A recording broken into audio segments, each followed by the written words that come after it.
Merci, Monsieur le ministre, Monsieur le vice-président, Monsieur Harouna Abdullah, Mesdames et Messieurs les membres du staff, de l'encadrement de l'équipe, mes chers jeunes joueurs de l'équipe de MENA.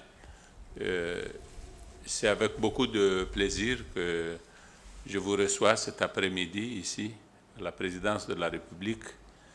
Et mon message, il ne sera pas très long. Vous nous avez procuré, à l'occasion en particulier des deux matchs contre le Cameroun puis contre le Ghana, une forme de joie et de plaisir dont nous n'avons pas l'habitude. Il nous arrive de soutenir des équipes, mais c'est les équipes d'autres pays. Et quand elles gagnent, on est très heureux. Mais la forme de bonheur et de joie que j'ai éprouvée de vous voir jouer contre le Cameroun puis contre le Ghana, je n'ai jamais éprouvé quoi que ce soit de pareil. Et je compris à l'échelle même de l'individu le bienfait que peut procurer le bonheur de voir son équipe, l'équipe de son pays, gagner et briller. Et je vous félicite. Harouna Abdullah, je vous félicite. Nous avons eu beaucoup de prestige. J'écoute le commentateur des matchs. Il y avait beaucoup de respect dans la façon de parler de notre équipe. Ce sont des choses auxquelles nous ne sommes pas habitués. Les commentateurs avaient beaucoup de respect pour Harouna Abdullah, pour son génie, pour son talent, pour la façon d'organiser l'équipe, etc. Vous voyez des gens qui commencent à expliquer ce qu'il fait, comme on le fait d'autres entraîneurs. Nous ne sommes pas habitués d'entendre ça pour les entraîneurs de nos équipes à nous. Vous voyez, nous avons vécu par conséquent des moments singuliers. Et bien après, évidemment, nous avons vu les limites de ce que nous sommes en train de faire. C'est normal. C'est une loi, celle-là. Je ne sais pas si c'est une loi de la nature. En tout cas, c'est une loi de facteurs qui se combinent, qui s'articulent et qui donnent lieu à des situations de ce genre. On n'a pas à éprouver quelque gêne que ce soit. Il faut regarder ce que nous avons entrepris. Mais qu'est-ce qu'il faut retenir? Il faut retenir que, à partir de maintenant, nous devons être sérieux. Moi, je le serai en tout cas, je vais vous le dire. Parce que vous louez un peu trop souvent ce que je fais. Mais nous ne devrions pas être dans cette situation. Nous devons régler les problèmes de façon structurelle. Ça ne doit pas tenir à la disponibilité d'une personne, à son humeur, à son état d'esprit, sur le moment, à ses états d'âme même. Non. Nous sommes un État, nous sommes un pays. Nous devons être sérieux. Et il faut que nous le soyons. Donc, on va en finir avec le bricolage. Ce que nous faisons jusqu'à présent est très artisanal.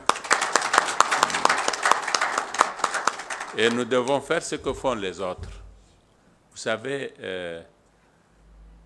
moi je dis, nous sommes 25 millions maintenant. On n'est plus les 3 millions de 1960, le petit pays. En tout cas, grâce à Dieu, notre population s'est accrue. Donc notre devoir aussi doit s'accroître d'autant plus. Nous devons avoir des ambitions dans les choses que nous pouvons faire. Il nous faut bien nous préparer. Vous avez vu le Sénégal, vous le savez mieux que moi, cette équipe du Sénégal qui vient de remporter le CHAN est une équipe constituée principalement de jeunes qui n'ont pas 20 ans. Alors que la moyenne d'âge de nos joueurs à nous est bien supérieure à 20 ans.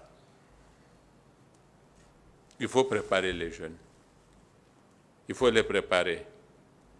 Il nous faut définir une politique de préparation des jeunes. Nous avons beaucoup de jeunes. Nous sommes le pays qui a le plus de jeunes au monde. Il faut que nous le sachions.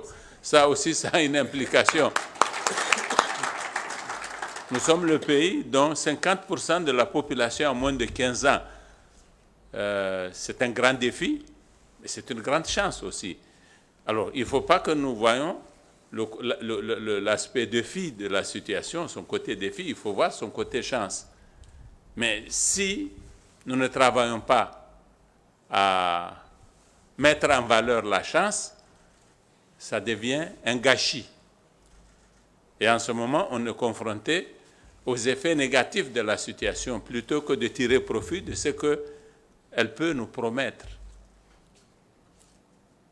Et donc, M. Aderi, le président Pelé n'étant pas là,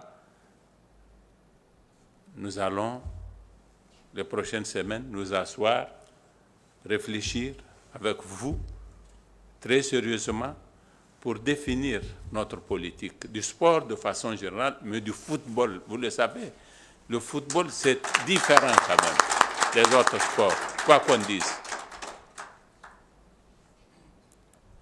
Et nous allons faire les choses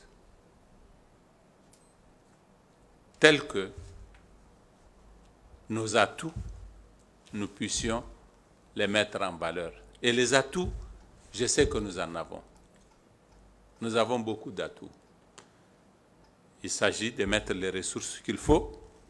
Il s'agit de mettre en place l'organisation qu'il faut et mettre la rigueur qu'il faut pour rentabiliser tout ça. Je serai très exigeant à votre égard. Je serai très exigeant. Mais pour que je sois exigeant, il faut que moi, je fasse en sorte que nous disposions de ressources pérennes du financement du sport et du financement du football en particulier. C'est ce que font les autres, nous allons faire comme eux. Nous aurons suffisamment de ressources pour faire le football, nous donnerons les ressources à la mesure de ce que nous possédons. En tout cas, s'il s'agit de faire en sorte que nous soyons compétitifs parce que nous avons promu beaucoup de jeunes et que nous les avons pris en charge très tôt, c'est des choses à notre portée, ça. Ce n'est pas au-dessus de nos capacités. Et nous avons des atouts, nous sommes des Sahéliens, c'est très important. La constitution physique, à mon avis, ce sont des paramètres qui jouent, c'est clair. Et faire en sorte que les Nigériens se passionnent du football, qu'ils soient dans les stades, que nous organisions différemment nos clubs. Nous avons commencé la réflexion, nous allons la poursuivre. Je sais que je n'ai pas eu beaucoup de temps à cet effet, mais j'en aurai, je me le donnerai. Nous allons consacrer le temps qu'il faut à la réflexion nécessaire pour que nous repensions l'organisation de notre football et que nous puissions, déjà nous, on va soutenir cette équipe, on va soutenir ce qu'il y a sur place, mais nous allons investir dans l'avenir. C'est ça ma vision. Nous allons investir dans l'avenir. Il faut que d'ici 5-6 ans,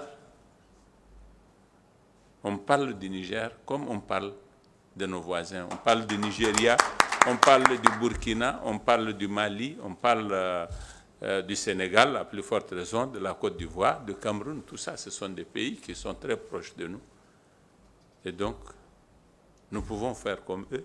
Et moi, je suis déterminé à faire en sorte que on parle de nous comme on parle de ces pays, que nos jeunes soient dans les plus grands clubs du monde, ainsi que le sont les jeunes de ces pays. Nous allons leur donner cette chance, c'est notre devoir, c'est le devoir que nous avons vis-à-vis de notre pays.